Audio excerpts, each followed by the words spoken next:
अवतार मेहर बाबा बाबा की जय। की जय। अवतार मेहर बाबा बाबा की की जय। अवतार मेहर मेहर बाबा की जय. की जय. Beloved Baba, please be with us throughout this journey.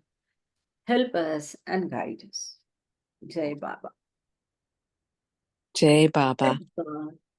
Help us all to love you more and more, and still yet more, till we become worthy of union with you.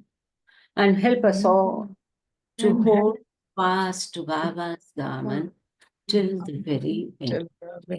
अवतार मेहर बाबा की जय. अवतार मेहर बाबा की जय. अवतार मेहर बाबा की jai. Loving Jai Baba to each and everyone and all. Jai Baba. And we are reading Meher Baba's early messages to the West. Wonderful book. Next part is still more wonderful. We'll be reading the script written by Baba himself for the movie, and it reveals many relations, sanskaric relations, and all so many things. But as we do, we'll start it with the publications during the Baba's visit to West, as we do.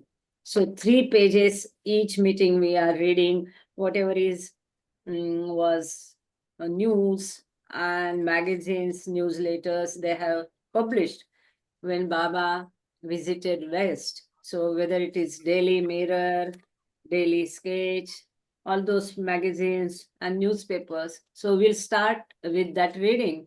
As usual, this task is assigned to our dear Gangne sir, and he will be reading it from Mehrabad. As you see, he has gone there for volunteering, Amatithi work, all that. So he is sitting in MPC, Baba's beautiful photo, we can see.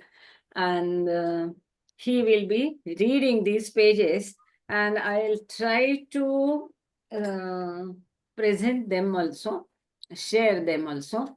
And if at all, so if I share, there is no point in, yeah, share. One participant can share. Okay, okay. Share. Right. Yeah, this is the page. Page number 289. Yeah, good. It's good. Can you see it? Yes. Yeah. Wonderful. So, Gangne sir, can you please start? Yeah. अवतार मेहर बाबा की जय. अवतार मेहर बाबा की जय. अवतार मेहर बाबा की जय.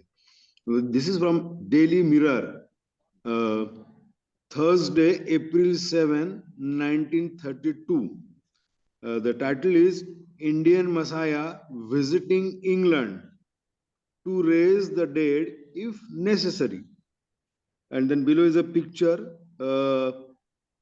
It is mentioned Sri Meher Baba, who has been acclaimed as the new Messiah, the new Indian Messiah, and is arriving in England today or tomorrow. He is worshipped by thousands of Indians and has declared that if necessary, he will raise the dead, heal the sick, and make the blind see.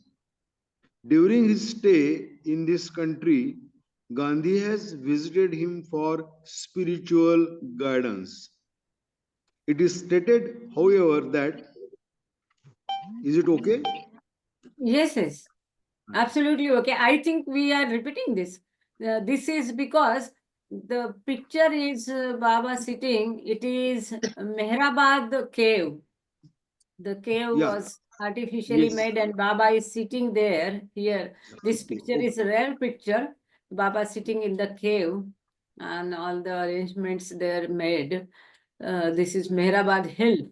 And I think we had read this page last time. Okay. But anyway, Next please page. continue. There are few Okay. lines only. Okay. Yes. Uh, It is stated, it is stated, however, that Meher Baba intimated that he could only give him the full help he required after Gandhi had given up politics. Mhm. The new Messiah has not spoken a word for 7 years and expresses himself by means of an alphabet board. The picture above shows him in his retreat at Ahmednagar, India. This is a small colony of English followers in a secluded part of Exmoor. Below are some of its members with their leader, Mr. Meredith Starr. Then next photograph, Meher Baba in the Western clothes. Meher Baba is seated. The Meher Baba in the Western clothes is to wear in England. He is about 38 years old and was a seller of toddy, a drink extracted from palm, until 1922, when what he considered a revelation came to him. He preaches the necessity of uniting mankind spiritually. Then the Panchgani cave is shown in one photograph. Yeah, The excellent. entrance of Messiah's cave for meditation, Panchgani, India. And the one more building, the main building of the Exmoor colony near Combe Martin. Then we'll go to next page, page number 290. I can hardly believe it myself. This is Frederick L. Collins. Frederick L. Collins is the author of such spirit sprightly books as this King Business, and has been a magazine editor and publisher. During the World War, he served in the War, Treasury, and Interior departments. So this is by Frederick Collins. Uh, Yes, sir, you can also read from the page, one second, that printed matter on the page number 290. I'll read. Two-page feature story on Meher Baba by Frederick Collins, Library Magazine, August 27, 1932. At this time, Liberty Magazine. Liberty was the second best-selling magazine, a weekly magazine in America. The article is based on an interview at the Stokes residence in New York in late May. For a full transcript, see page number 50-55. So this article interview we had already read when we were reading the book. But this page and this publication by Frederick Collins is again given here. It's very difficult second page, but at least the page 290 will read. And then if possible, sir will read this page also 291. The whole article is by Frederick Collins. It is almost a repetition as good as of the interview we had already seen. But here we are seeing the presentation also, so that from there also one can read easily. So please carry on, Jai Baba. Yeah. A portrait of a happy man, silent 7 years, who is seeking to right the world through love. I want you to come to tea, said my friend, with Sri Sadguru Meher Baba. With what? My friend smiled in her most superior manner. With the new perfect master from India. I am not much on perfect masters myself or on a tea.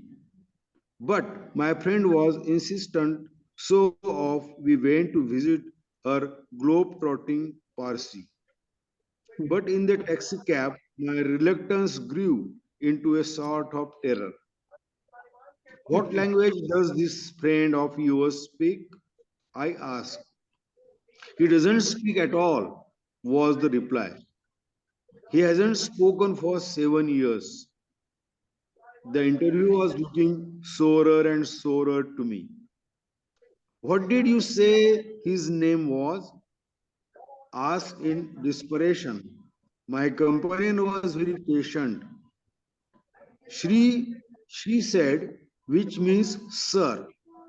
Sadguru, which means perfect master. Meher which means compassionate, and Baba, which means father. Sir, perfect master, compassionate father. That was a large order.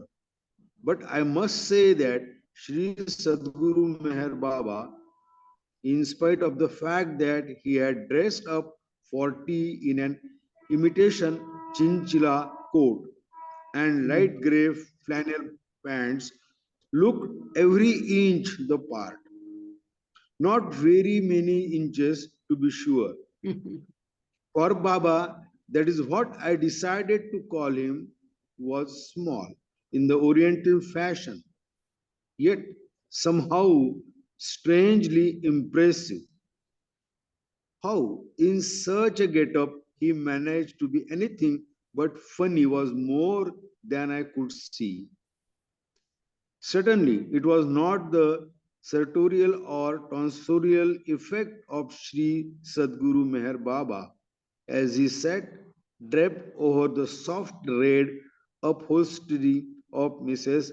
Phelps Stokes' best square back coach that kept me from laughing out loud. It must have been, although I was loath to admit it, the man himself. A stunning yellow headed, ruddy Englishwoman was pouring Baba's tea on her knees by a small taboret in front of the Sadguru. Baba is not married. At 37, he even flirts tentatively with the doctrine of celibacy as a sort of world sedative. But his disciples made it clear that he did not prescribe celibacy for his followers. Sex for me, he said, does not exist. Of course, he did not say it, but he communicated it to me by a method I will explain in a minute. Modern marriage is too much of a business affair, he continued. No wonder it so often results in divorce. Husband and wife should put each other first. It is essential for a happy family life that selfless love should predominate over lust. I venture to suggest that we who live America. अच्छा, sir, it seems, Gangle sir, you have been muted. Gangle sir, you are mute. Hello? Gangle sir, you are muted. Please unmute. I venture to suggest that we live in America had a good many problems right now besides sex problems. Baba smiled sympathetically, humorously. His smile was like an open fire in a cold house. Things have been messed up a good deal here, he said, by lack of understanding. The fact that this Parsi Messiah was discussing our American problems in American language as natural as if he had lived here all his life didn't seem too strange as you might think. And the fact Hello. The fact that he was discussing them not with his perfectly good voice, but by means of letters which he pointed to on a small blackboard which he held on his lap, did not seem strange either. 7 years silence, it seems, are not uncommon events among the holy men of India. The uncommon thing about Baba's was that that he did made not you seem forget. strange either. 7 years, it seems, are not uncommon events among the holy men of India. The uncommon thing about Baba's was that he made you forget it so soon and so completely. He could talk in 7 different languages on his little board and could spell out his words in any of the seven faster than human eye could follow. He was articulate in many other ways. This odd little man who had, who had come out of the East to save the world, he talked with his eyes, which Hmm. I must say are the largest and softest and shiningest and smilingest I ever saw, and with jolly little grunts and with affectionate parts of approval and agreement. Then there was his smile. What are you going to do? I asked, for this mess up country of ours. It is my country too, Hmm. he said simply. Apparently, he feels that way about every country. When Gandhi came to him and asked him to help him, Baba replied, not until you abandon politics. I have no politics. Baba is not an Indian in the sense that Gandhi is. He is a Persian born in Pune, South India, on February 25, 1894. He was by birth a racial internationalist and by profession a religious one. He tolerated, he said, all cults and all faiths. His aim was to make those who profess faith worthy of the faith they profess. It happened that he himself was born in the religion of Zoroaster, but he was apparently no proselytizer for any creed or dogma. I intend to bring together all religions and cults like beads on one string and revitalize them, he said, for individual and collective needs. This is my mission to the West. His special reason for visiting us for the purpose of breaking his 7 year silence was, he said, that America, being most deeply engrossed in material things and suffering most in consequences, was the soil in which a new spiritual rebirth would first take place. Hmm. When you break your silence, I asked, how will you do it? By radio? Surely not by radio, exclaimed one of his London disciples in his most horrified British manner. Why not? Why not? Spelled out Baba on his board. Skeptic that I was, I could not doubt his sincerity or his courage when I asked him to particularize about the kinds of messing up to which we in America had been subjected. He might easily have sought refuge behind one of the general vague assertions of principles with which all Eastern writings are filled.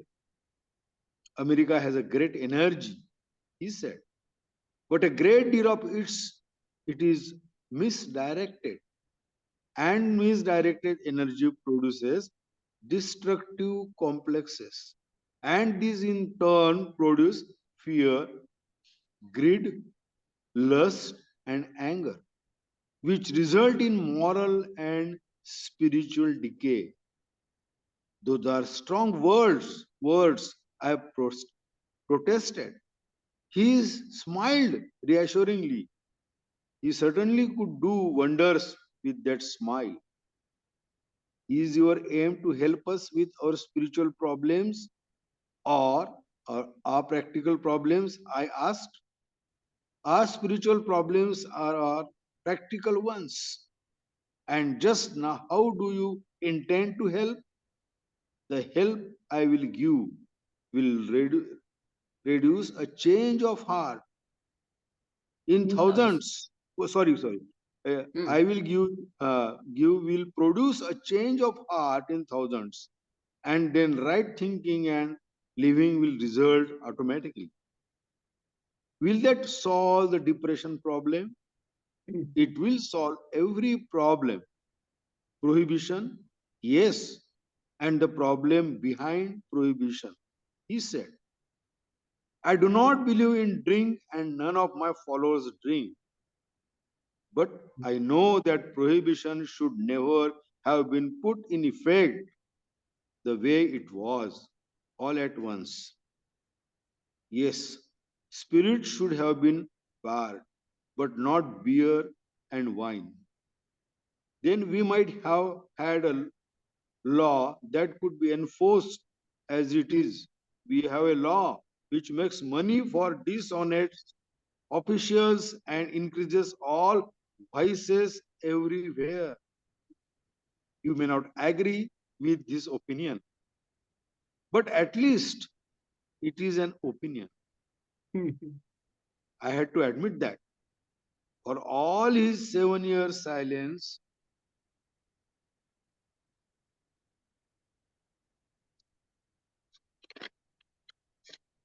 It's very Meher difficult. Baba had said more in these few spelled out sentences than many a senator or party platform maker had mouth in 7 hour speeches. I believe in self control, he continued, not in coercion.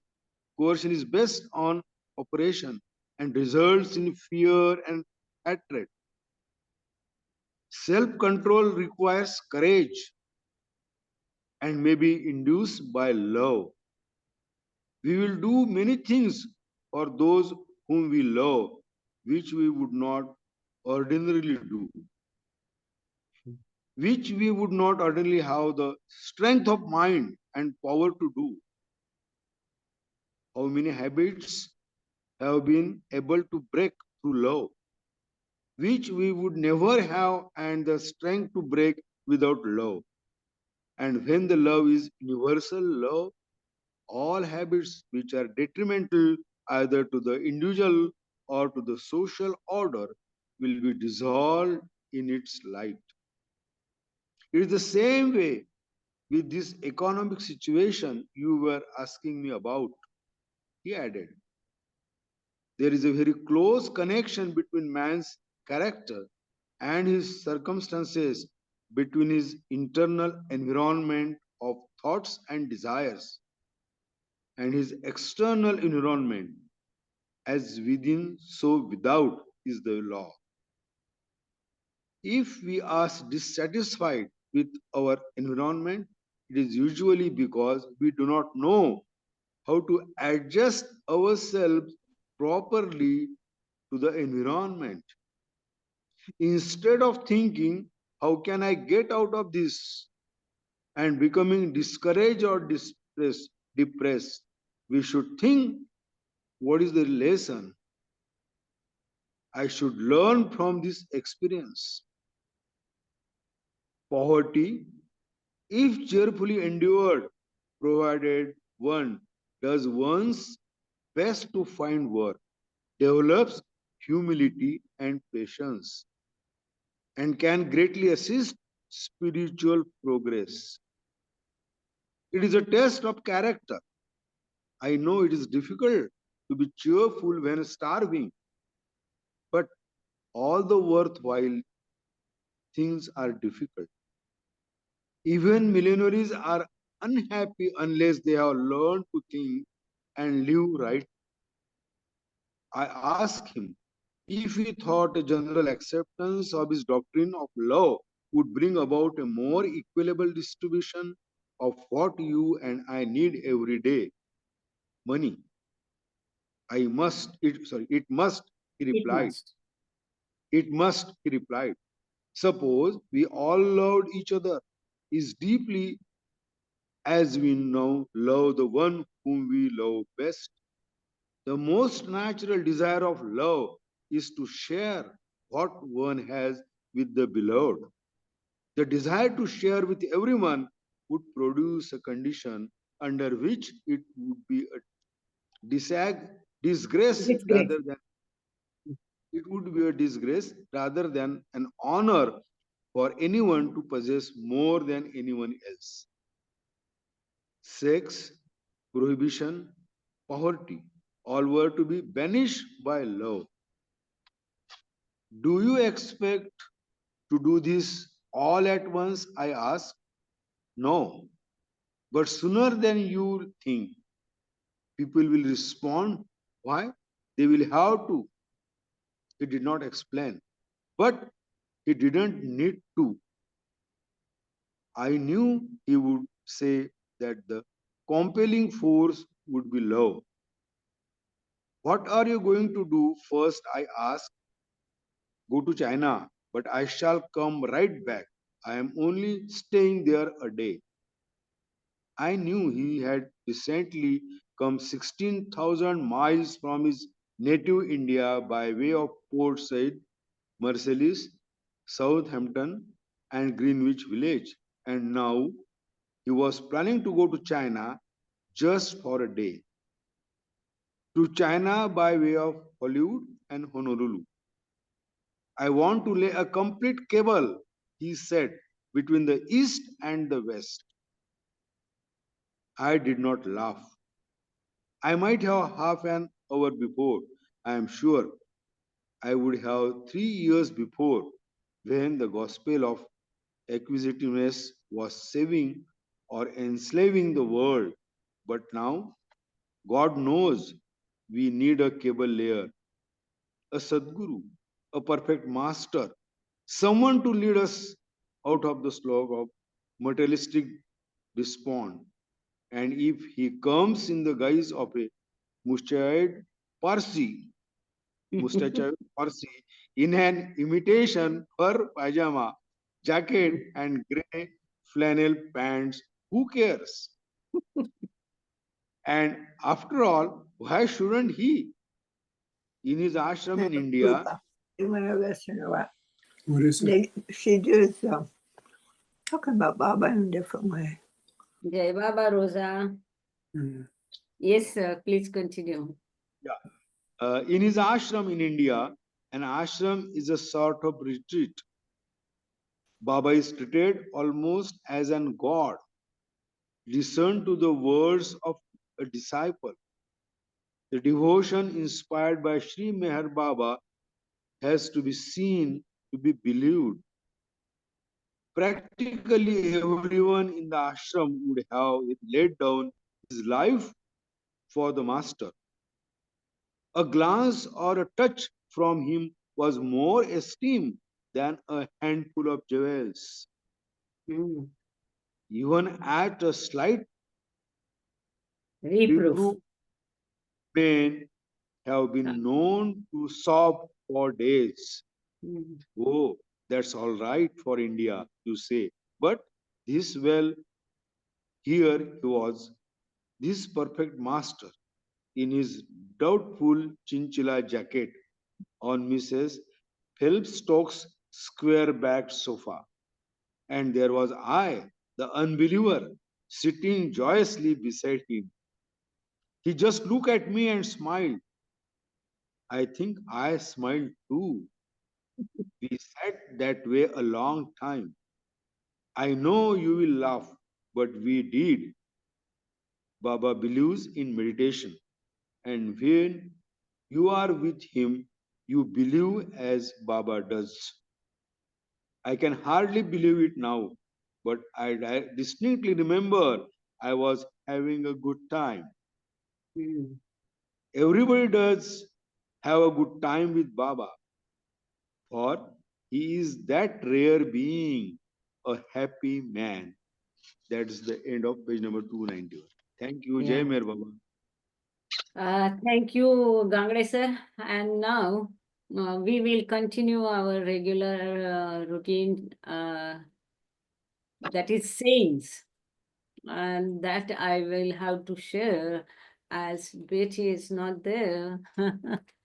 So here we go. I hope you can see this screen, or I have to make it big. Can we make it? No, we can't. So here is page number 137. Last time we had, this is part 4. And part 4 in this book is Baba's sayings have been compiled together wonderfully. And the last we saw was Maya or illusion. And on page number 138, as you see here, I don't know if I can make it more clear. We can I- we can make it big ourselves if you just pinch it out it, with your fingers, enlarge it. I can anyway. Hmm. Anyway, better. I think let's go with this. I am not sure I can do it, but I don't know if you can read it. Can you read it? Yes, I can. Oh, great. Thank you. Then we'll continue like this only.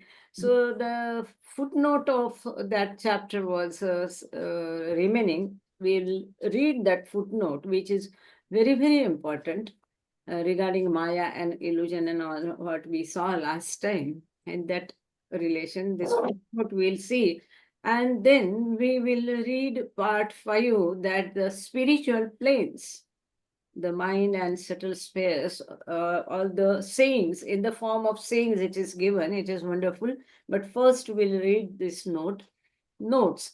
There are 3 bodies: mind body, subtle body, and physical body. In the ordinary human being, the spiritual body is not developed. This is very important. There is another 4th body, is spiritual body. We know gross body, subtle body, mental body, we know. But we hardly hear about spiritual body. And Baba says, in an ordinary human being, spiritual body is not developed. They are the vehicles by which the spirit, through the mind, experience existence. So only advanced stage sadhak, wayfarers can only have that. First point, the mind body in which thoughts arise as the result of impressions from past experiences. These thoughts may remain latent as seeds. If they are expressed, they take first the form of desires and pass through. Second, the subtle body, which is composed of the 5 physical senses. They may rest there as dreams, or they may further express through point number 3, the physical body with its 5 physical senses. So nicely Baba has expressed here what is dream. Also in other books Baba has expressed subtle impressions experienced by semi-consciousness are the dreams. And so in the dreams, we exhaust some impressions, but we do not collect, create, incur fresh impressions, because whatever we see in the dream, whatever we do in the dream, still we do not incur any impressions out of those dreams, because after all, dreams seen are the experiencing of semi-subtle samskaras or impressions by the semi-consciousness. There, in the dreams, we do not use our physical body and senses, 5 senses of subtle body also, as expressed here in. So corresponding to the 3 bodies, there are 3 states of consciousness: unconsciousness, that is physical body; subconsciousness, that is subtle body; and waking consciousness, that is mental body. See page 135 note that we have already done. The mind sphere comprises the 5th and 6th planes. The subtle sphere comprises the 1st, 2nd, 3rd, and 4th planes. As we all know, 1st to 4 planes are in the subtle world, 5th and 6th planes are in the mental world. And so the 5th and 6th planes sadhak or wayfarers, they are aware of their mental body and aware of the mental world, but they are not conscious about this gross word and subtle word, gross body and subtle body. Sixth plane wayfarer or sadhak is the Lord of minds. He knows the minds of all.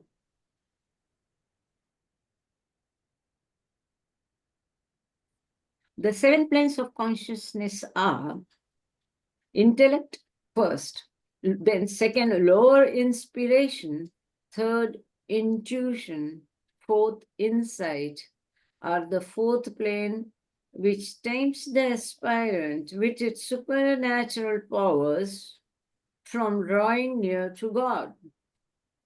Fifth, higher inspiration, or the fifth plane where the aspirant feels the infinite. Sixth, illumination, the sixth plane where the aspirant sees God in everything, still dualism. Seventh, the seventh plane where there is no longer dualism and man becomes one with God. This is the state of Christ consciousness and the perfect master. This is a so small note of few lines, 2 paragraphs, but almost it is the essence of God speaks, I think. So nicely. And first plane is intellect, second is inspiration, third plane intuition, fourth plane insight, fifth plane higher inspiration, sixth plane illumination, and seventh is the God realization. So we'll move now to the fifth part. Here it is the spiritual planes.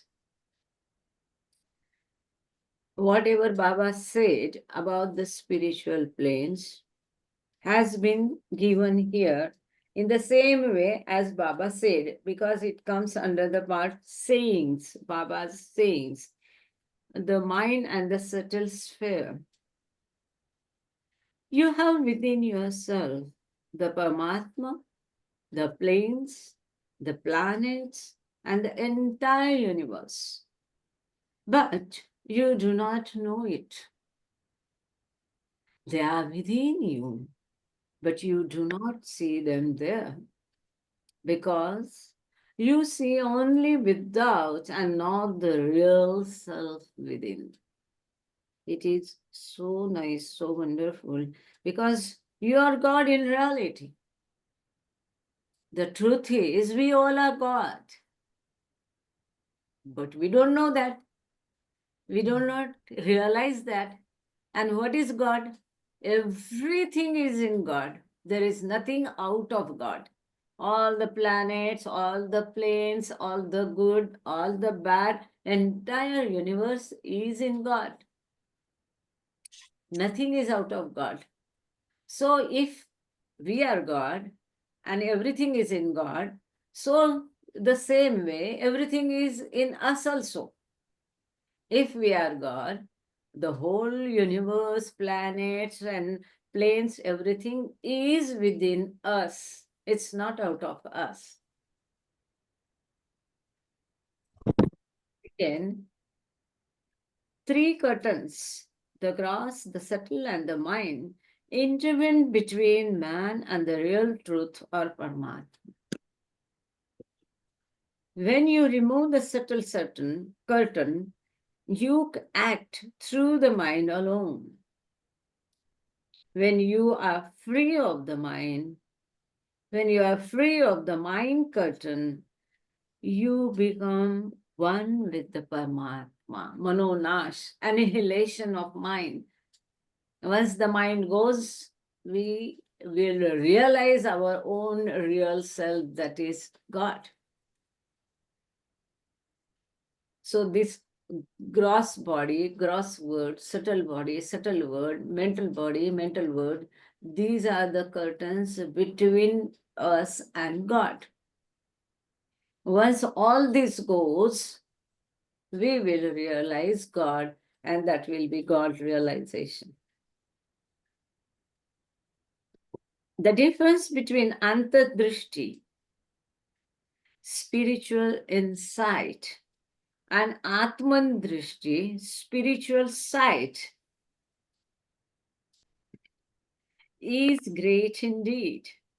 The former, that is, antardrishti or spiritual insight, means seeing the whole subtle universe. But spiritual sight means seeing God and seeing Him everywhere, and that means it is sixth plane. If one goes on sixth plane, he sees God everywhere and in everything, but still he thinks that God is separate from him because duality is still there. Once duality goes, then the non-dual God will be realized. But till then, he sees God everywhere. That is Atmadrishti or spiritual sight. With the gross eye, gross things are seen. With the subtle or internal eye, the subtle word and the planes are seen, and with the spiritual eye, God is seen. So nicely given. With the gross, we see the gross word. With the internal eye or subtle eye, we see the subtle word, and the planes are also seen. And with the spiritual eye, God is seen. God. So we say in our prayers, you cannot be seen, but with the eyes divine. In our master's prayer, Parvardigar Prarthana, our master's prayer, we see, na? You can be seen, but with the eyes divine. We cannot see God as we see any gross things. God can be seen only with the spiritual eye. Means God is not a thing to be seen, but God has to be experienced, felt. As we cannot see air, so we cannot see God. But we have to realize, we have to feel. Huh? Yes? Realized, yes. So, you can be seen with divine eyes only. Next is the Jivatman, the individual or unrealized soul, is in the bindings of the mind, the subtle and the gross bodies. Its bindings are both of the mind and of the body.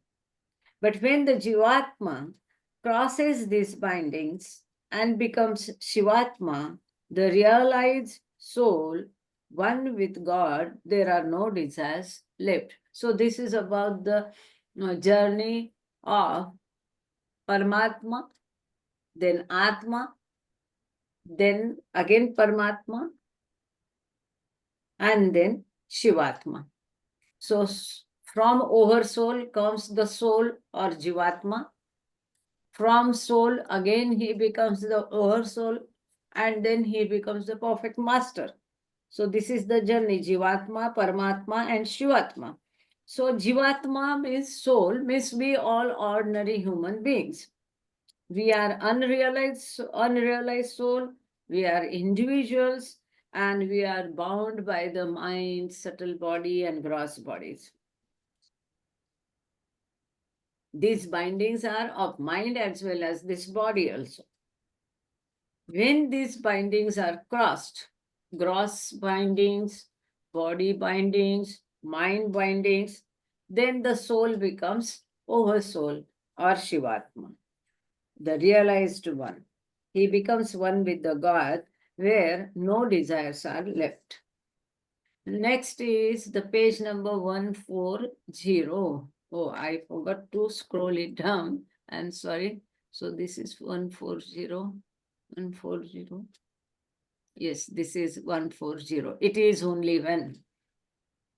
Now, if anyone want to share something additional or say something additional or discuss, please raise your hands.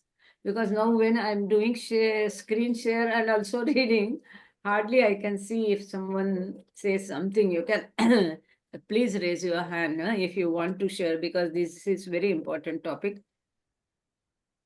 The next thing about the planes by Baba is, it is only when you rise above the mind sphere and you can realize the nothingness of the gross world. Those who say that God is real and that the world is also real are ignorant. So nice. It is because they have very hazy notions about the divine realm that they say that the world is real. But word is a shadow. As Baba says, Maya is a shadow of God. God is unlimited, so his shadow is also unlimited. But those, Baba says, who say that God is also real and word is also real is not correct. Saying so is ignorance. When we rise above the mind, so manonash, annihilation of mind is very important. Unless and until mind goes, God realization cannot come. So all this world is a game of mind. And it's started from mind, ends with mind. It started with the question.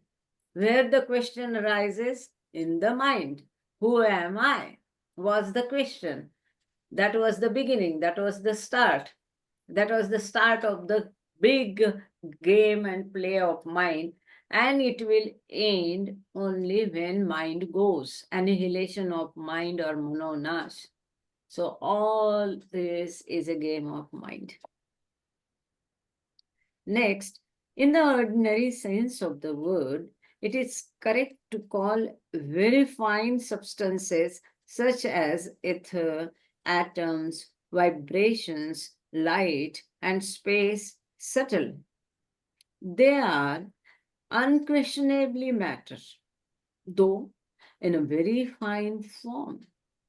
In talking of spiritual concerns, subtle means something completely contrary to material or physical. However, fine or attenuated, these gross things may be. I'll just repeat it. Ordinary sense of the word, it is correct to call very fine substances such as ether, atom, vibration, light, space, etc. Very subtle body. What is it? How is it? Can someone say that? What is subtle body? It is in the very fine form. When matter comes, matter can be described, seen, felt, though it is in a fine form. But subtle or spiritual concern is completely contradictory to the material physical things. Where the subtle body is, how it looks like, are the questions people ask. Where mind is situated, where how the subtle body is, where it is situated. Can we say that mind is here? It is not a part of gross body. So we cannot say that as when they learn biology, they can show the different parts of body here and there. But can we show that here is the mind and this is the subtle body? It cannot be shown. Anyone want to say something? Okay, we'll go ahead. The gross sphere is the outcome of the subtle sphere. Sorry. And is dependent upon it. The subtle sphere is completely independent of the gross or physical world. This is very important point. Baba has emphasized in creation and causes also. How word came into existence, how the creation was created, what came first. So first came the space and matter, and there was a crack, big bang between the two. But the important thing is, first came the subtle word. What is subtle word? It is energy.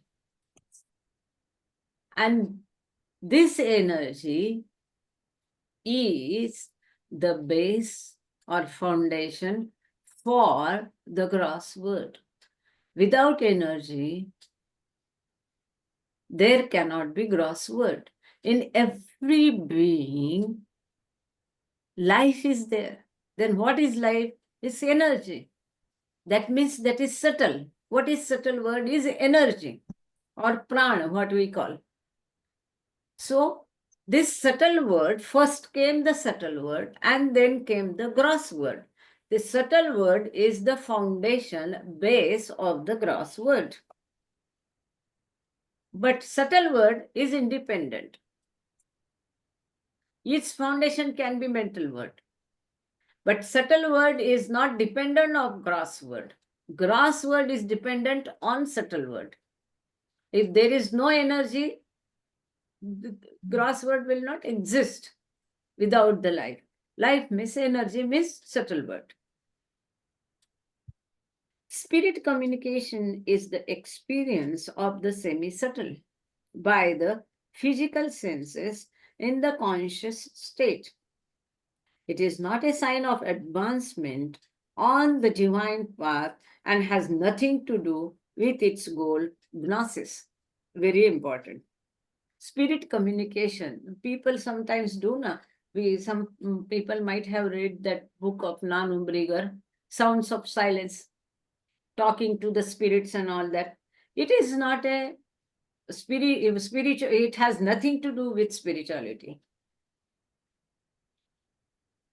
Rather, Baba says we should keep ourselves away from all these things, writing and spiritual experiences and communication.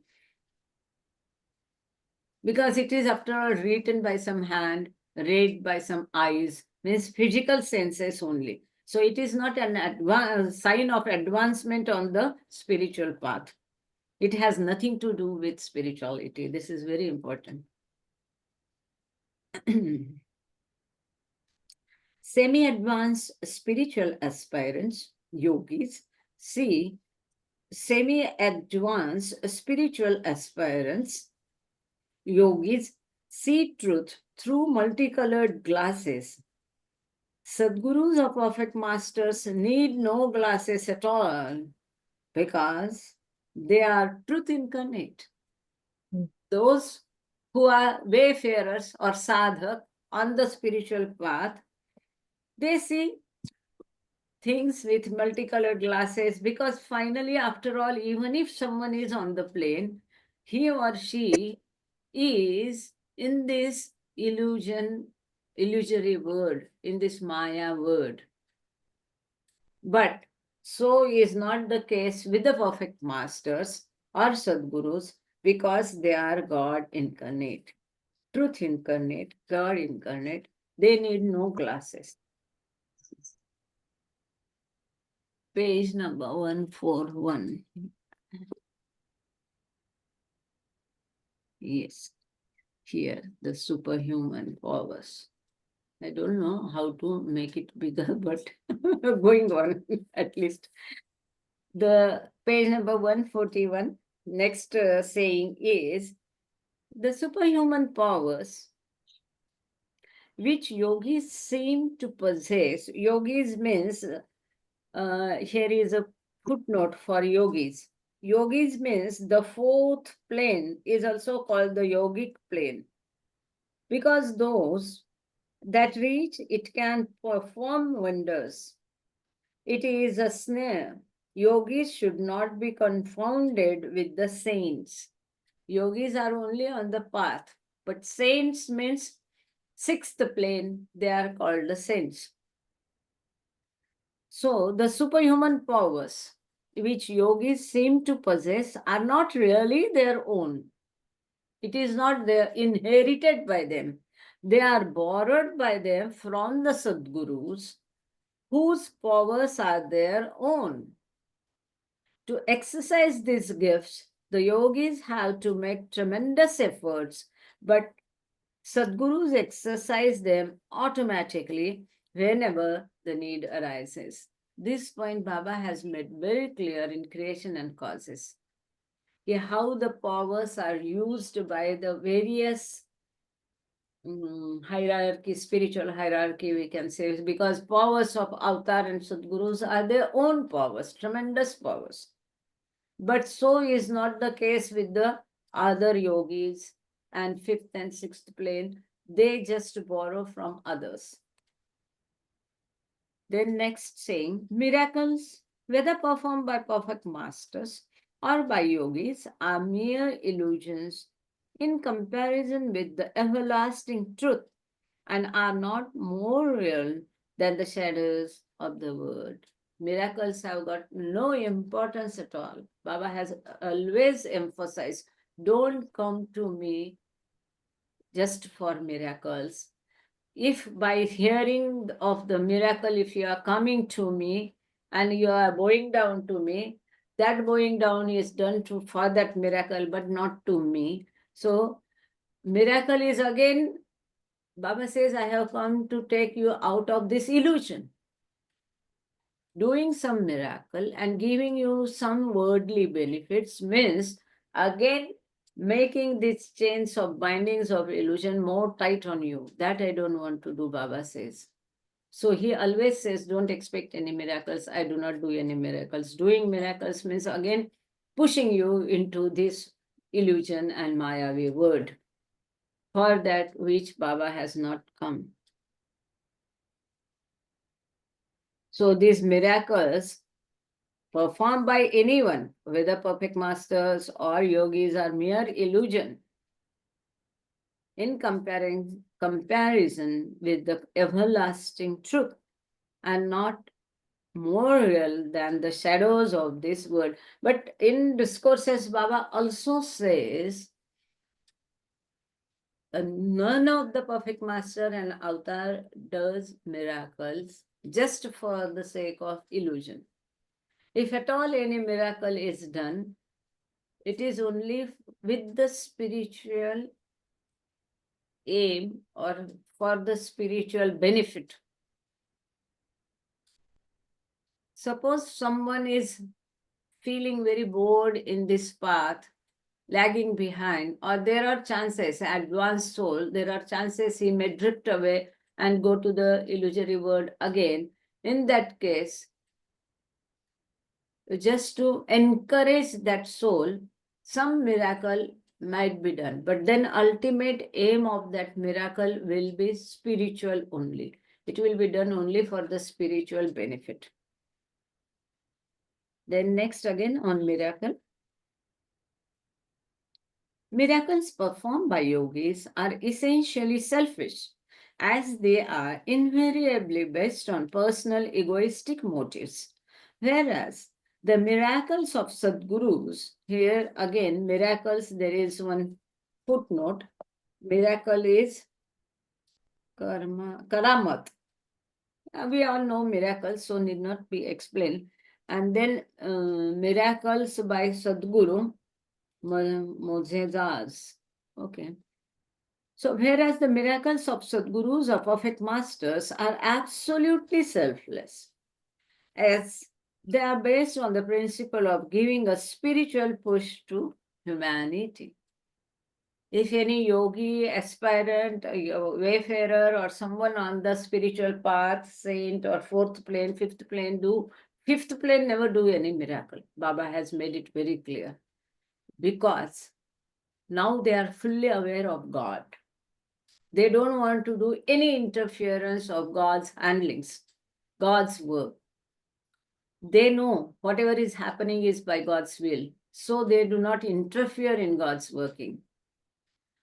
But others, if they do some miracles, yogis and all that, it is with the selfish motives, Baba says. But if perfect master does some miracle, it is selfless. It is only for giving a spiritual push.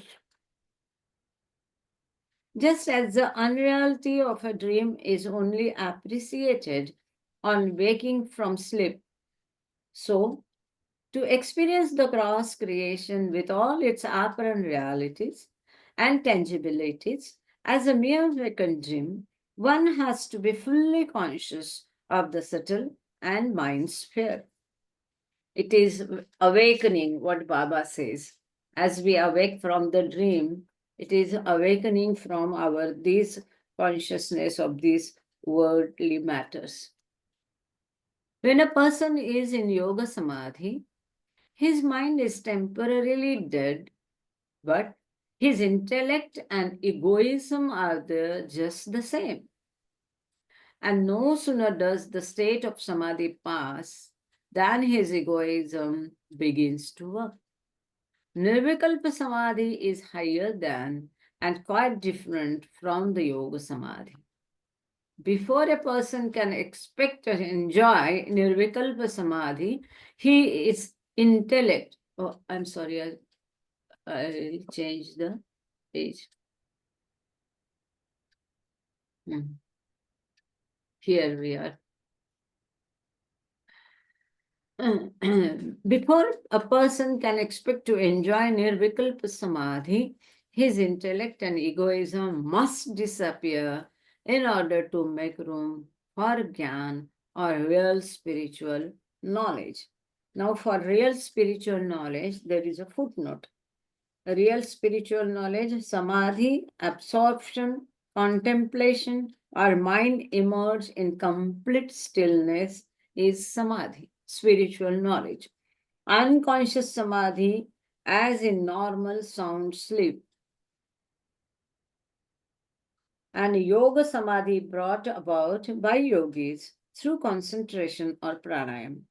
And fourth is nirvikalpa samadhi, is a state of perfect forgetfulness and realization of truth enjoyed by one who is in the seventh plane.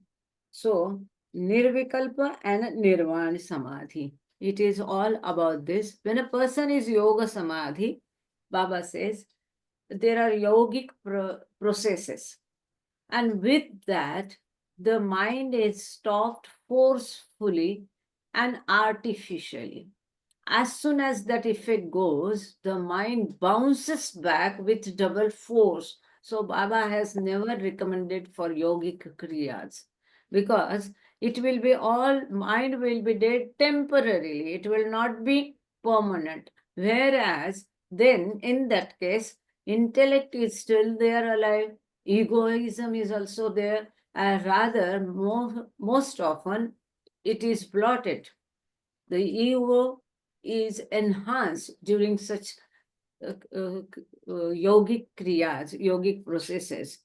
And the moment that that yogi comes out of the yogic samadhi, again his mind, his ego starts working. So such artificial things are of no use. Whereas nirvikalpa samadhi is much higher because it is much higher and much different from yoga samadhi. Nirvikalpa samadhi means a person can expect to enjoy nirvikalpa samadhi, his intellect and egoism must disappear. Nirvikalpa samadhi comes into picture only in the seventh plane, when all the samskaras gone, ego gone, mind annihilated, only then one can enter into nirvikalpa samadhi. Here, the planes chapter is over.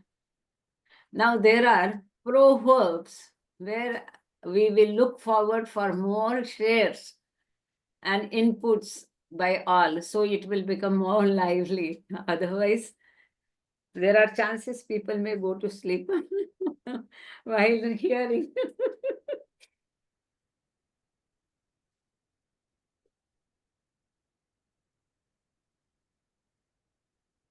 12 miscellaneous sayings. Miscellaneous sayings, Baba's sayings, proverbs, it is said. The first itself, I will like to get explained by others. I don't know. I didn't understand it. So I will like someone to say about it. Maybe Betty or someone else can say something about it. The first proverb, just one sentence. It says, to be virtuous out of vanity is little better than to be virtuous out of perversity.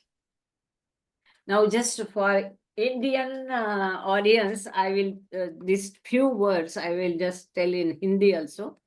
To be virtuous, virtuous means gunavan, okay? Out of vanity means mahatvakanksha, ya ghamand, ya gurur. So, महत्वाकांक्षा से गुणवान होना कई गुना अधिक अच्छा है than to be virtuous out of perversity, मतलब सनकीपन, दुराग्रह, हट. So I will request Betty or Ralph or someone to say about this. I didn't understand. I will just repeat it once. Again. To be virtuous out of vanity is little better than to be virtuous out of perversity.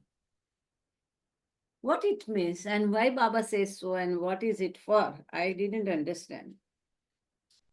Again, there is one more saying of the same type. The virtue that is the outcome of vanity is not real virtue. Virtue which comes out of vanity. Vanity means mahatvakanksha. Huh?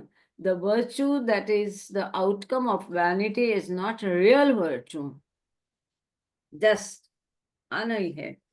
The valor that is prompted by desperation is not real courage. A valor means virata, sahasya, shurata. The virtue that is the outcome vanity is not a real virtue. And the valor that is prompted by desperation is not a real courage. Yes, anyone want to say something or elaborate on this? Because means what it is. So otherwise, every sentence there is something you have to learn out of it. But here I could not. Well, that first one, virtuous out of vanity, means that you are there's pride. There's in you and so that doesn't work. You're not supposed to be proud of being virtuous. I didn't quite understand not virtue out of perversity. But the point is you have to be good coming from the heart, and not motivated, you know, not motivated out of wanting people to see you as you know, as a good person. It just has to be spontaneous and simple from the heart. That's all. Yeah. Okay, we move ahead. Gangre sir, you want to say something? Ralph is there. Rosa? Rosa? That's Rosalie. Rosalie. And Ralph is also there. I thought it meant to be virtuous out of perversity. I had a different view of it. And I thought, well, virtuous in order to remove oneself from thoughts of perversity, try to be virtuous. And I thought that would be better than virtuous accountable to vanity. Then you enslave the virtuous, the virtue gets enslaved to selfish desires. But in the same, then I realized virtuous out of perversity, virtuous with perverse motives, meaning the appearance of virtue being loving or selfless with perverse motives to make say have the upper Much hand. clear. Yeah, much clear. So, Thank you so yeah, much. Yeah. yeah. So there, Thank you I so much. understand it now. Thank you, Jay. Mm, mm. Thank you, Jai Baba, Mr. Ralph. Yeah. Yes. Sorry, I just heard that a little bit, and it reminded me of something that I read in the Mayor Baba journals in one of Narina's articles. Yeah, please come. And he says, I don't, the point in particular is the expansion of human qualities, jealousy, hate, anger, lust, are the impure work in our spiritual soil. Vice and deprivation are the manure he, Baba, uses to fertilize the spiritual show in advancement. He removes fear through awakening life in being, that in itself is the state of fearless, pure existence, where one experiences security, safety, hope. He awakens in us the optimism that results from this knowing experience. We realize that we are part in him in being, which is divine. He forms in us a life of hope that in us is divine humor. We can, in the state of divine being and I, conscious, see, feel, and know the truth in full order and being, and that is to see life pure, good, unconditional, in its onward hope to readjust to all the truth. It goes on, but he makes use of everything. Wonderful. Thank you so much. Great. Jai Baba.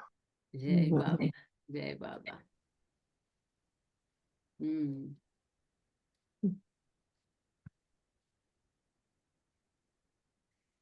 Just I'll take 2 minutes to make it clear for Indians. Huh? Yeah. Yeah. Because हम ये कह सकते हैं कि एक दुराग्रह करना या just to want something and so just to accomplish that, to be good is a different thing. And with the determination and the ambitions, if we try to be good, is different. But then with the to be good with the ambition is better. To be good with the ambitions is better than to be good with the selfish motives. Right? In a nutshell. Something like that. Sort of. Yeah, we'll move ahead. The next is still very beautiful. He is indeed a brave man who, in time of adversity, feels the happiness of prosperity and who, though oppressed on all sides, remains calm and balanced. I'll repeat it. It says about equipoise, which Yeah. Bob insists in everywhere, equipoise. So he is indeed a brave man who in time of adversity feels the happiness of prosperity and who, though oppressed on all sides, remains calm and balanced. But how to achieve it? Yeah. So how to achieve? There are 2-3 clues. With the consistent efforts, with the practice, and with the habit. We have to habituate ourselves to be equipoise, to be balanced, to be calm and happy in all the situation. To do that, we have to do conscious efforts consistently to be happy or to be calm and quiet and balanced in all the situations. It will not come automatically. We have to do efforts, conscious efforts, and continuous conscious efforts. With the continuous conscious efforts only, we can achieve this equipoise. We have to habituate ourselves. We have to practice on this. Well, how to do that? If we keep telling ourselves whatever happens is His divine will, we have to accept it happily. Another thing is practical point, because we cannot change the situation. Can we? Whatever situation, good or bad, whether it is an earthquake, whether it is a storm, whether it is a flood, or whether it is a cold wave, whatever it is, can we stop it? Can we change it? The situations beyond our control.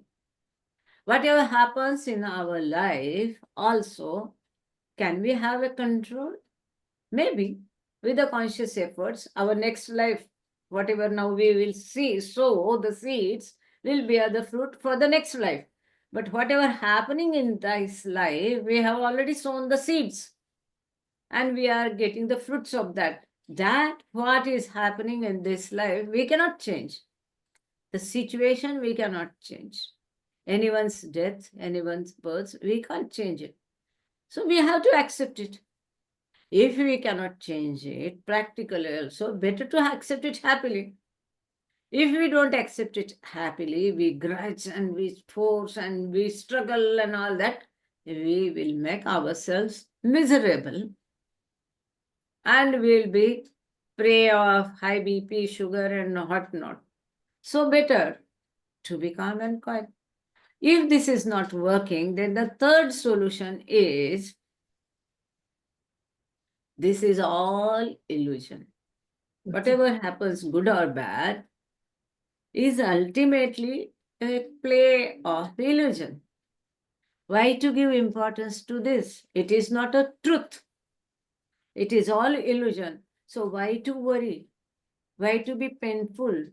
Why to be sorrowful? Why to be sad on the death of someone? Because it is illusion. If it is about some situation, that situation is not going to be permanent. Whether happy situation, whether bad situation, is going to change. So why to worry? So in any case, we have to keep telling ourselves these things, that this is illusion, this will change, I have no control, this is God's will, I cannot change the situation. By telling this continuously to ourselves, we can also tell ourselves, if I am a lover of God, if I am a Baba lover, and if this is His wish, I should accept it happily. His wish should be our wish, and nothing more than that. And then we have to habituate, we have to do conscious, continuous efforts. That will help us to be a brave man or woman. Brave is a man. So even if it is brave woman, she becomes automatically a man because of the bravery.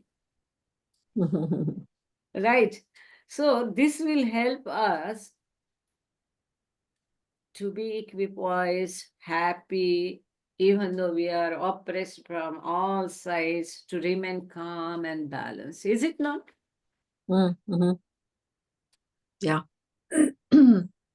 This is very important. And if we have no desires, no expectations, better, this one more beautiful solution is not to expect anything from anyone, anytime. No expectations, no desires. So it will help. That will help us for reducing our sanskaras, getting closer to our aim of God realization and all that. It has deep meaning. a simple this thing. And another most important is what we were told in our childhood by the mandalis and all. Whatever material loss or troubles means it is for our spiritual benefit. If anything bad happens, that means spiritually we are getting benefited. Our sanskaras are getting reduced or eliminated. So ultimately, anything happens is for our good. So why to worry? To be calm and quiet and happy. And so this is the topic of the interest of all. Anyone wants to say anything?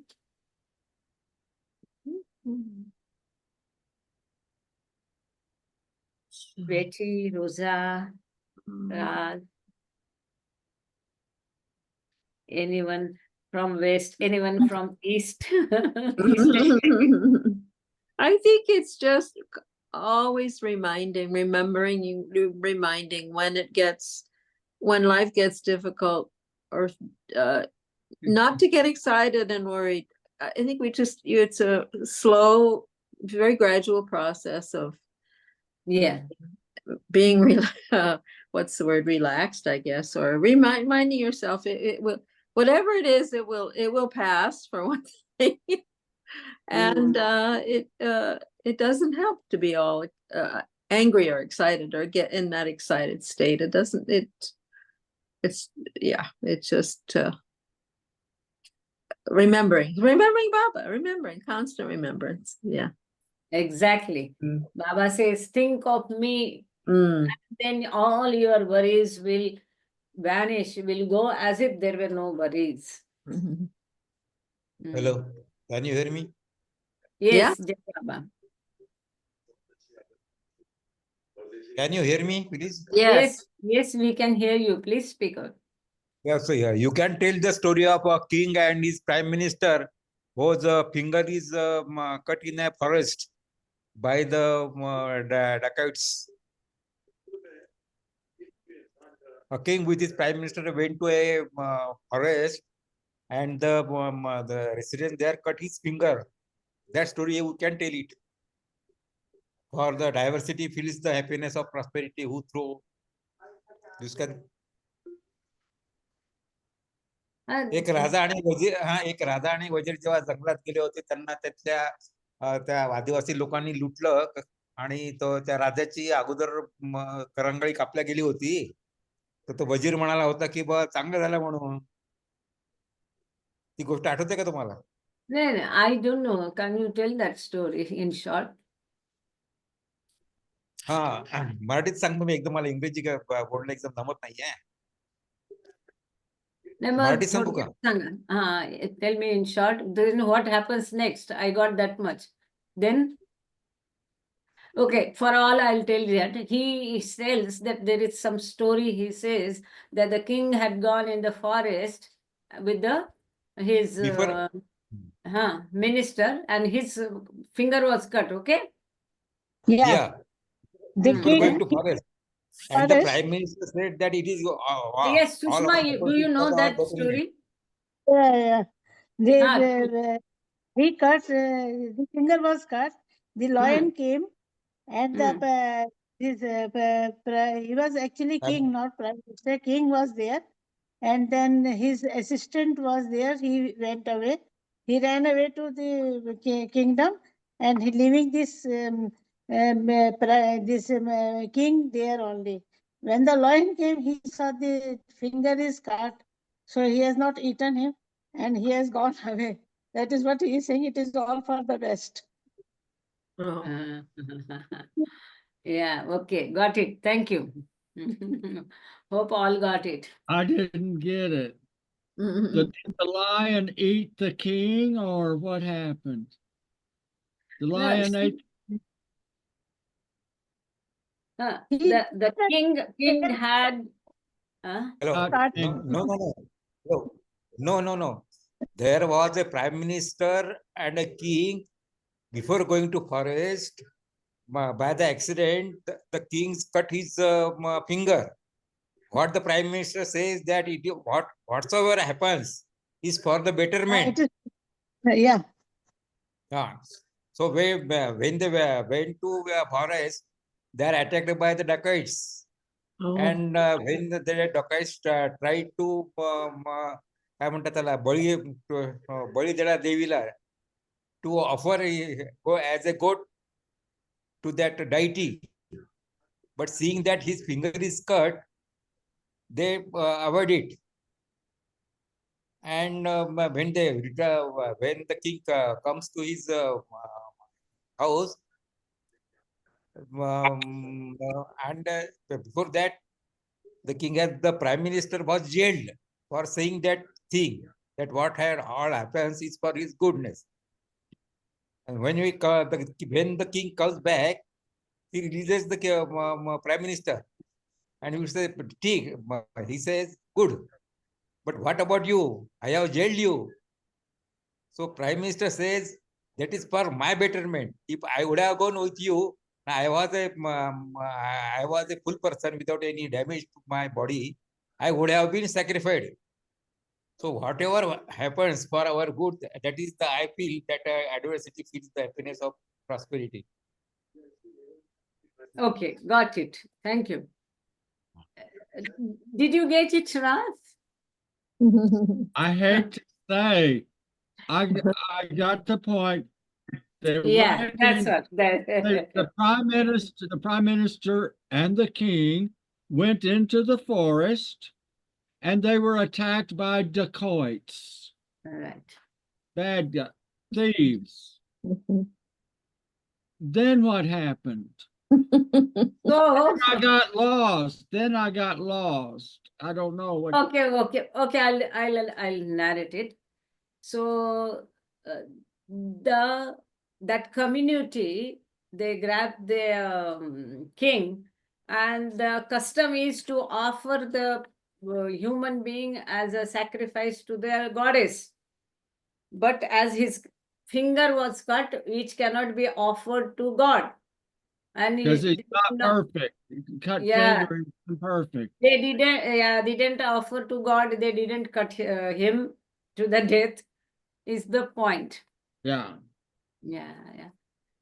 Then And further, then what happened? Then he goes back to his kingdom.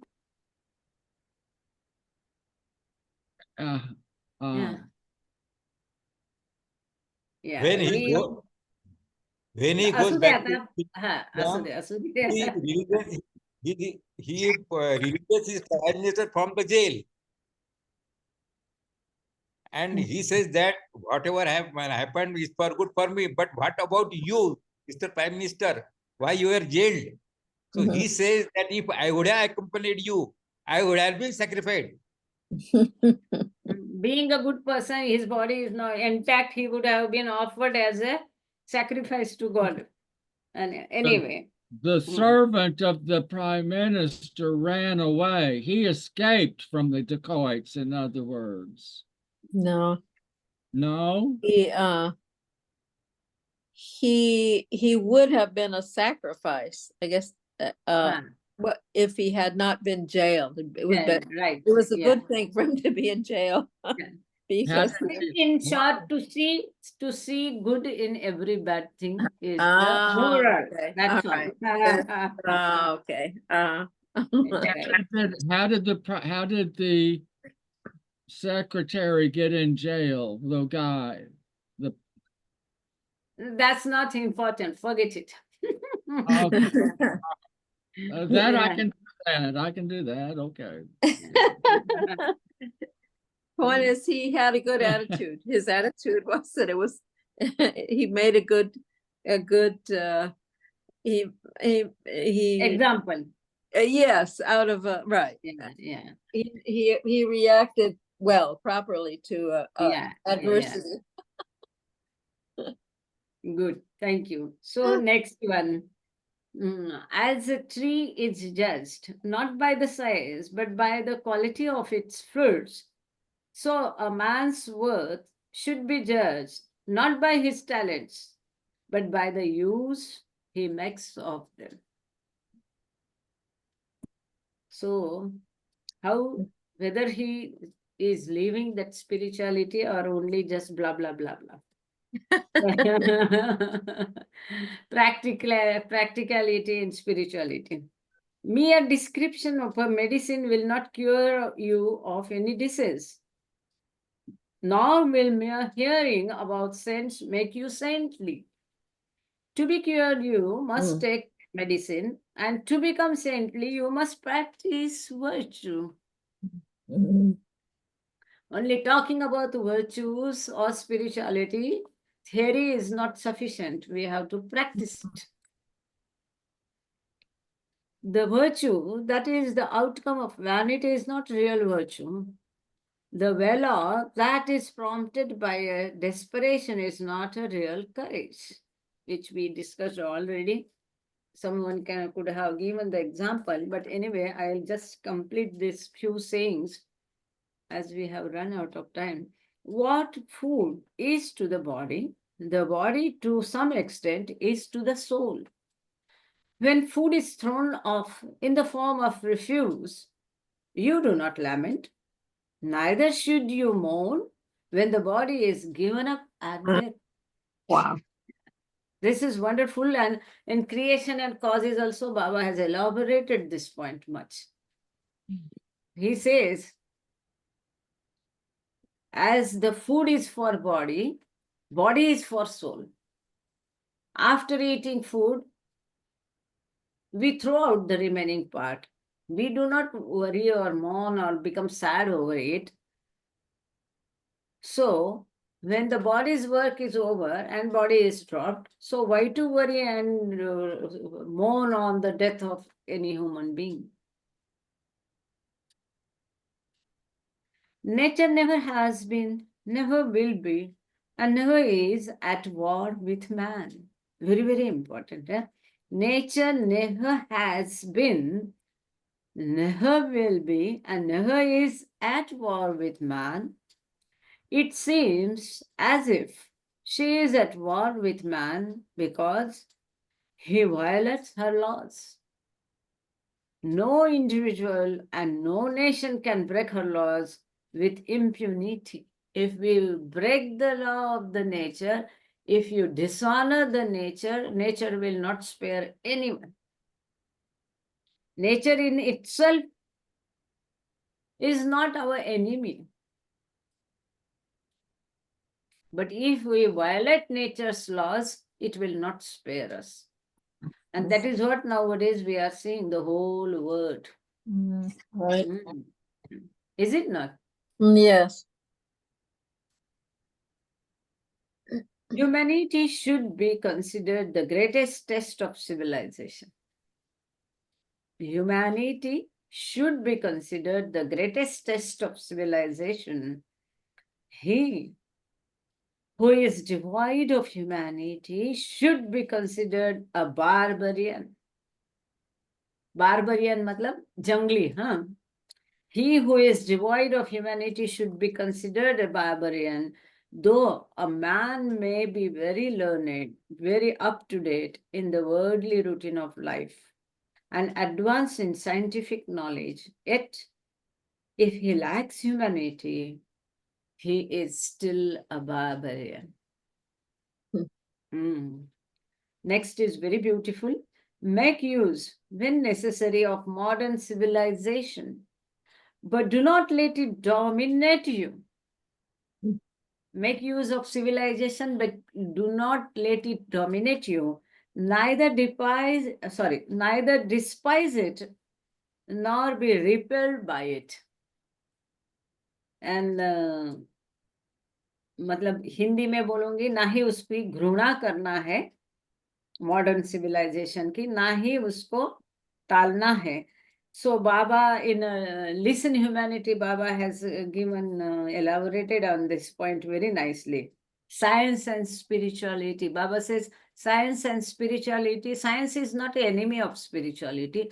They both should go hand in hand. Whether science is useful, helpful for our spiritual progress, or it is harmful for our spiritual progress, totally depends upon how we use it, how we handle it. Modern science, modern civilization, if we use it for the benefit of spiritual progress, it is good. It should not hamper our spiritual progress. That much we can use modern civilization, we can take advantage of it, we can use the modern science, but we should not be attached to it. We should not allow it to dominate us. If we use it for our, like this digitalization, this online readings, online Baba meetings, Baba bhajans, Mhm. online samadhi, every day we see samadhi.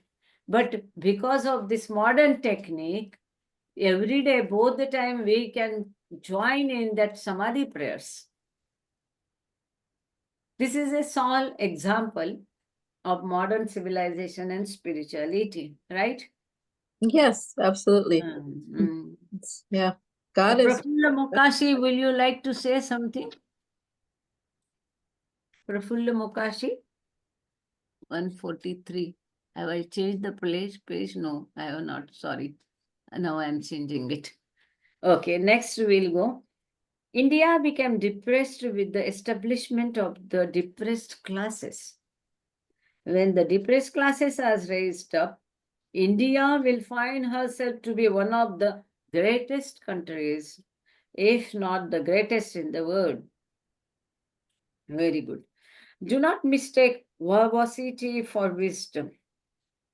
Do not mistake verbosity for wisdom. A great flow of words is not necessarily an indication of great intelligence. If we speak so much blah blah blah, that does not mean that we are intelligent. And if anyone is intelligent, does not mean that the person is spiritually advanced. Unless and until we practice that spirituality, the only saying is of no importance. And the last word in this session and sector of part 5 is, who would set a fine jewel in a lead? Who would shoot a butterfly with a rifle? Who would exchange a cuckoo for a crow? Every worldly minded person does such actions every day of his God forsaken life. This is very important. So nice.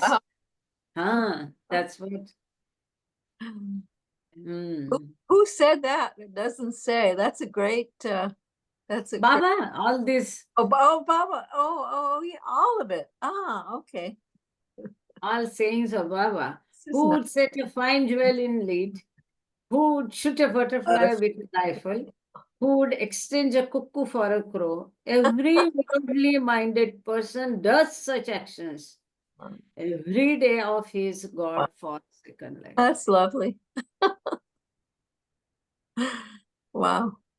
So we should mind our every worldly action, Mm. whether it is useful for our spiritual advancement or it will bar our spiritual advancement. That thought should be in our mind behind all our worldly actions. And then after this, we'll start the perfect master or Sadguru and God. That we'll see 2025. Yeah. And then we'll start a wonderful session that is part 5 is how it all happened. The script written by Baba for the film, which reveals so many things. It will be wonderful. So now we have to stop today here. Thank you, Baba. Thank you, all of you, so much. And we'll end the session with Aarti, and Ahimsa is there, and Mehra is there. So who comes forward? Jai Baba? Do we have time? No, no. Paune Akra. Next section will be there. So is Mehra there? Mehra? Ahimsa? Ahimsa? I will stop sharing, but I will not. आरती म्हणते का बेटा? हो कोणते madam? अहिंसा नाही अहिंसा माहित मी मेहरा बोलते. आता मेहरा तू एक I am मेहरा. हुमा गझल म्हण ना आणि अहिंसा आरती म्हणे. हुमा चालेल ना? गझल. अहिंसा आहे की नाहीये? जय एक मिनिट I don't know. हा अहिंसा इज ऑल्सो देअर. तर अहिंसा आपण असं करू, मेहरा एक हुमा गझल म्हणेल आणि तू आरती म्हण, चालेल? अहिंसा. जय बाबा. I will say English RC if you permit me. English नको. जहा कल्पना म्हणू दे, सुंदर म्हणते ती. आणि मेहरा एक हे म्हणेल. मेहरा तू आपलं एक छोटी थोडक्यात हुमा गझल किंवा कुठली गझल म्हण आणि अहिंसाला आरती म्हणायला देऊया, चालेल ना? आवाज येतोय का माझा? हो हो हो. हा ठीक आहे. ओके. मेहरा एक हुमा गझल म्हणेल आणि नंतर तू आरती म्हणशील. Mehra will sing one small ghazal and then Ahimsa will sing Baba's Aarti. I hope it is okay to conclude the session. Jai Baba. Meherkrupa, Yeah. can you hear me? It's Rosalie. I want Yes. to share a very short poem that Baba's sister Mani wrote about Christmas, a prayer. Most welcome. Yeah, most welcome. Yeah. Thank you. Avatar Meher Baba is the soul giver. We are each given in the measure of our emptying. When the heart's begging bowl is scoured clean of all leftovers and wants, his sweet love fills it to the brim. Mani. Oh, that's beautiful, Rosalie. Yeah. Very nice. Thank you so much, Rosie. Yeah. Mani wrote it. Beautiful. She just at the heart. She always get the heart. She was good with words, soulful. Yeah. Words, yeah. She was very lively. She was very lively. I was very fond of her. But the heart. She used to play a lot with us. Oh yeah. I played know. with her a lot. I know. She had toys even, that wind up toys. Thank you, Rosa.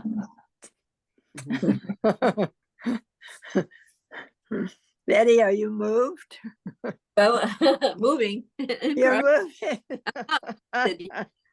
Just in motion. Yeah. Wow. It's like, can be so traumatic to geographically move. Not yourself, but your things.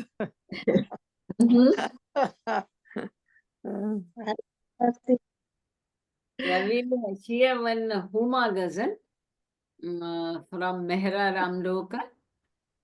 Is it okay? Mehra, shuru.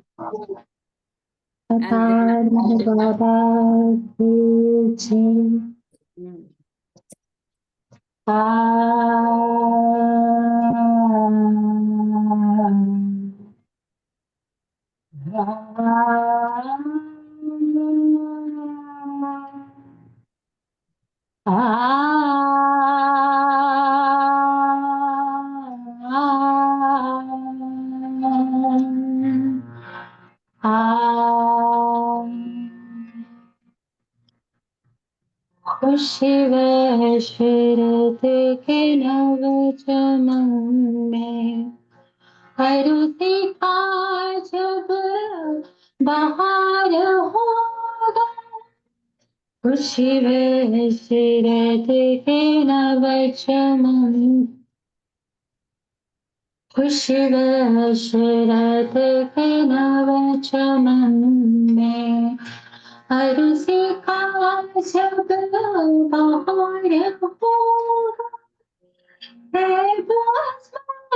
Yashoda से हरदम शेहाद मुबारक पुकार होगा खुशी शरद के नव चमन में अरुषि का जब बहार होगा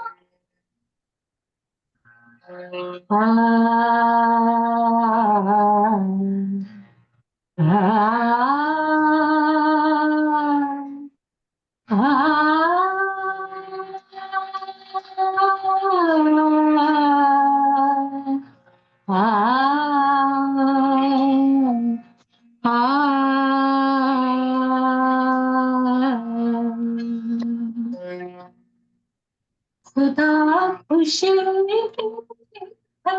चखावे तुम्हारे हसन भरावे तुम्ही को अपना फजल दिखावे खुदा से ही सब कार्य होगा खुशी शरद के नव चमन में अरुषि का जब बहार हो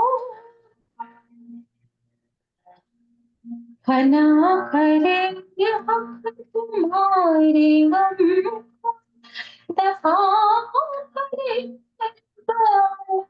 सितम को फना करे हक तुम्हारे गम को दफा करे सितम को जियादी होगी तुम्हारे हमको मिलेगी रात करार होगा खुशी शरद के नव चमन में हर से खास बहार होगा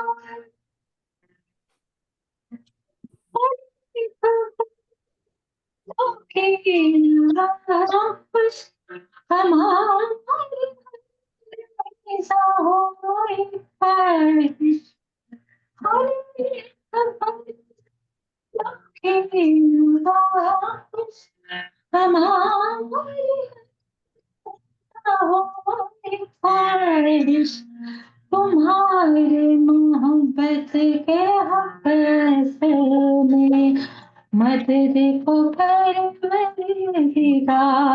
होगा खुश शरद के नव चमन में हर उसी का जब बहार होगा तुम्हारे हक में हमारे अदल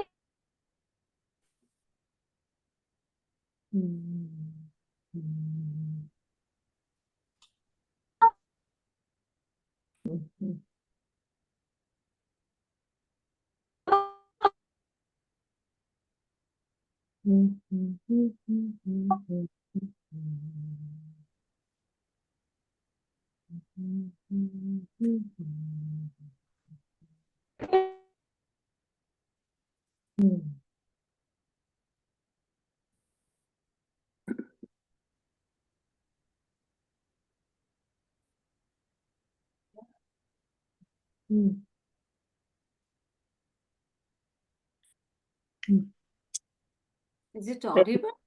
Yeah. Meherkrupa, can you say just a line or two what Yeah, the that's what beautiful I'm ghazal trying was? to. Yeah, I'll tell you. yeah, This is Huma Ghazal, yeah. and the meaning is Basma Tarab, may God give you the fruits of happiness.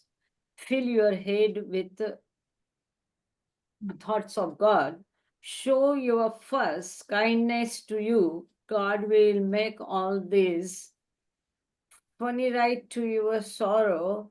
I'm just roughly I'm telling,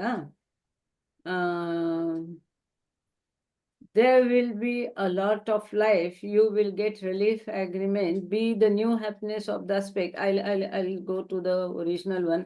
खुशी अशरत के नवे चमने अरुसी का जब बहार होगा, ये बज़्म ऐशो तरब से हरदम शहादी मुबारक पुकार होगा।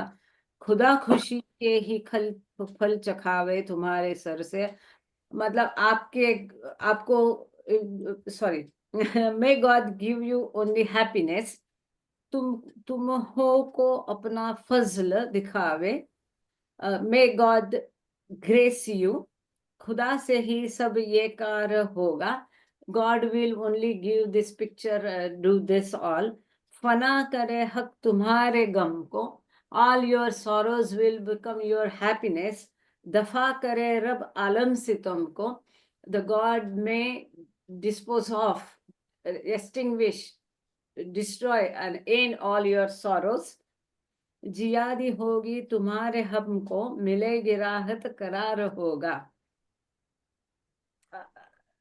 जियादी होगी तुम्हारे हमको, मिलेगी राहत करार होगा, when I get you, so I will be peaceful and very happy. When I find God, we can say in short.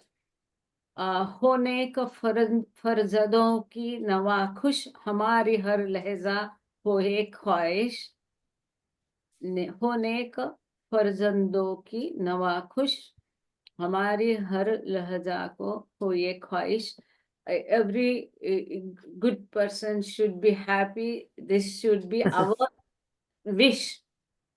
And तुम्हारे मोहब्बत के हक असर में मदद को परवरदिगार होगा.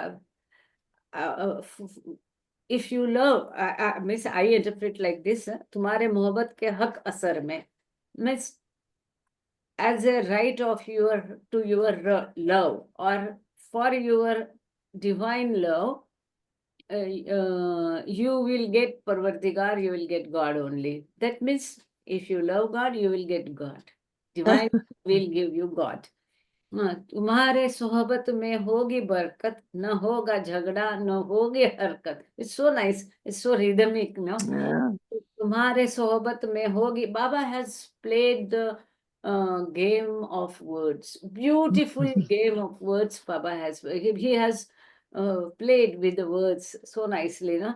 तुम्हारे मोहब्बत के हक असर में मदद को परवरदिगार होगा, तुम्हारे सोहबत में होगी बरकत, न होगा झगड़ा, न होगी हरकत. In your company all will flourish. There won't be any struggles. There won't be any fights.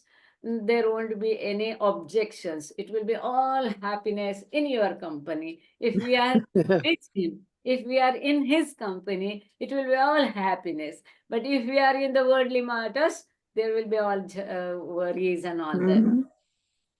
तुम्हारे हक में हमारी अदना, तुम्हारे हक में हमारी अदना दुआ, तुम्हारे हक में हमारी अदना दुआ, बलेलो ने हार होगा, तुम्हारा खालिक विचार ठोर, तुम्हारे दुश्मन विचार बैठे, तुम्हारे बदगुमानों शकील बुरी धारणा, तुम्हारे बदगुमानों के सर पर खुदा की लकड़ी. इफ यू, तुम्हारे बदगुमानों शकील, ओके, तुम्हारे बदगुमानों के सर पर खुदा की लकड़ी. If you will something bad, God will beat you on your head. तुम्हारे तेरी हो चाल सीधी, तुम्हें मिलेगी नेकी की खरीदी. If you do something wrong or bad, tedhi chal means not going straight, and something else, if you play some tricks or something not good, tumhari teri ho chal sidhi. So, but you should not do this, and you should be straight, you should be simple, you should be good. In short, you should not be bad, but you be good. तुम्हें मिलेगी नेकी की खरीदी. So if you leave all bad things and adopt for the good things, you will get good only. Okay. Meherkrupa, what, now Baba was in school when he wrote these as Huma? Was he in school in India? I He feel was, he when was young though. He was young, he right? was young. Yeah, but and maybe high school. Maybe high school. I feel when some maybe in high school, but most of this Homa, I feel this is when he was with Upasni Maharaj. Oh, Many okay. of many of them are when he was with Upasni Maharaj. Those 7 years, his process of coming So what? down to the So what worldly language? consciousness. What language would he write it in? Because he knows so many Yeah, languages. yeah. What Huma language? Ghazals. Yeah, He didn't Huma. write. He wrote in Hindi and maybe that very poetic language. Um, If you are Telugu? asking about script, Urdu? the available script is in Gujarati. From oh, Gujarati, we he have wrote in wrote it down in Gujarati. Hindi script, Devanagari script, but the words used in the ghazals are mixed. Urdu, Oh, yes, Farsi, that's Dari, what he did. but Yeah. but Baba has also written 25 to 26 ghazals under the name of Meherban. Oh, Those are not under name of Huma, those are written under the name of wow, Meherban, wow. and those ghazals are totally in Persian language. We are trying to get them translated into English. In Persian meaning Gujarati. Farsi. Persian is Far- Farsi. Farsi. Okay. Farsi. Not Urdu. Also, he wrote in Urdu, right? Yeah, there are mixed Yeah, words in yeah. Huma ghazals, Urdu, Gujarati, and all that. Yeah, yeah. I mean, leave it to God and use all the languages. Why not? He knows them all. They all come from him. Yeah, that was beautiful. But I wonder if you know about that thing, original sound. Oh, Some ghazals original. Yeah, because that ghazal was so beautiful. If you know of original sound, you turn it on and it's even more beautiful. Yes, Technological. that work Really? Betty knows about this. It's a setting, sometimes her notes were high. Sometimes the high notes disappear and it original sound still doesn't help. Yeah. It's because they're high. The register is so high. Yeah, but with original sound, they would not. It is available in the voice of Rhoda Mishri, Kitty Rani. Yeah. Those But are it would be only, available with your computer to turn on original sound too. but those are only 10 or 12 ghazals available in their voice. Rest of the ghazals, there are around 56 Huma ghazals. I think Betty had joined that bhajan group, no? We did sing, yes, for what yes. You can, Elaine. Rosa, you can, if you are interested, you can share your WhatsApp number. There is a Baba Bhajan group in which we are now posting all these Huma ghazals. And 2 days back only, when I was in Meherkrupa, I have talked to chairman. I have requested him, and he said all the Huma ghazals, they will again re-verify whether we have written down properly or not from some experts, and then they will display and share it on trust site. Yeah, good. Nice. Oh, yeah. It will take place. It will take place. By Baba's grace, it will take. It's not so easy to use this. Next session, kindly we're remind all me. not. I'll show that whole diary, no? Oh. Diary. I have the copy. From that, one ghazal took almost two days to write it down in Hindi script, proper script. Now from Hindi, if anyone is interested, we'll write again in English and we'll try to translate as near to the possible. Because many times it's a beauty of the language. You have big work, Meherkrupa. Always working. And as we see now, Baba has written beautifully. No words. Even linguistically, they are beautiful. I love it. Ishtiake. Yeah, Ishtiake. I love that one. Oh, yeah.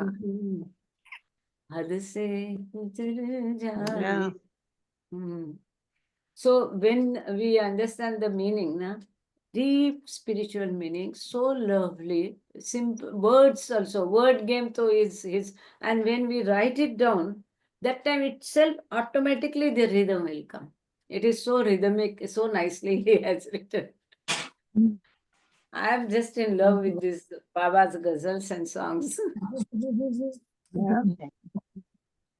Anyway, we'll take Aarti. It's now Yeah. 10:45. We'll take Aarti by Ahimsa. Jahan Kalpana bol beta. Jai Baba. Jai Baba. Jai Baba. Thank you. Thank you, Mehra. We were not able to listen you later. I was trying to post its translation, but maybe the words were more, so it could not. Anyway. Jai Baba Ahimsa. जय बाबा दी। Aarti. महाकल्पना शब्द ना पहुँचे ऐसे अपरंपार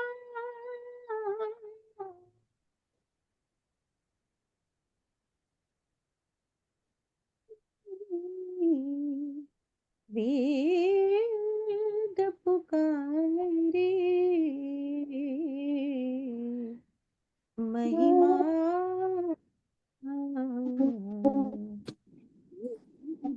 अपार दिव्य सनातन परम दयाघन दिव्य सनातन परम दयाघन हे जगद्गुरु मेरा मन आरती स्वीकारो मेरा मन आरती स्वीकारो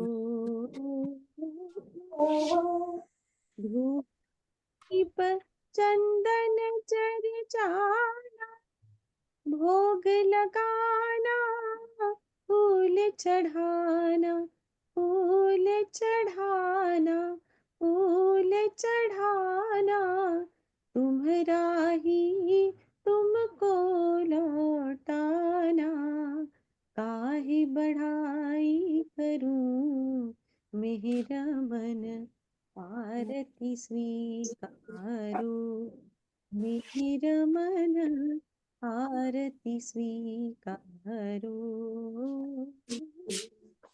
सकल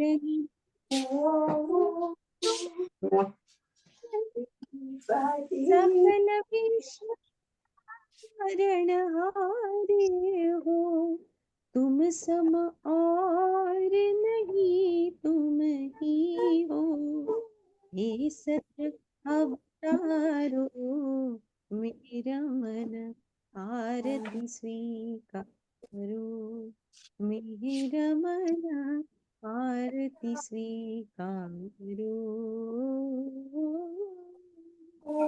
सकल चर तुम्हारी माया माया भी तो तुम्हारी छाया तुम्हारी छाया तुम्हारी छाया तुम्हारा अंत न कोई पाया तुम हो अनंत खरो मेरा मन आरती स्वीकारो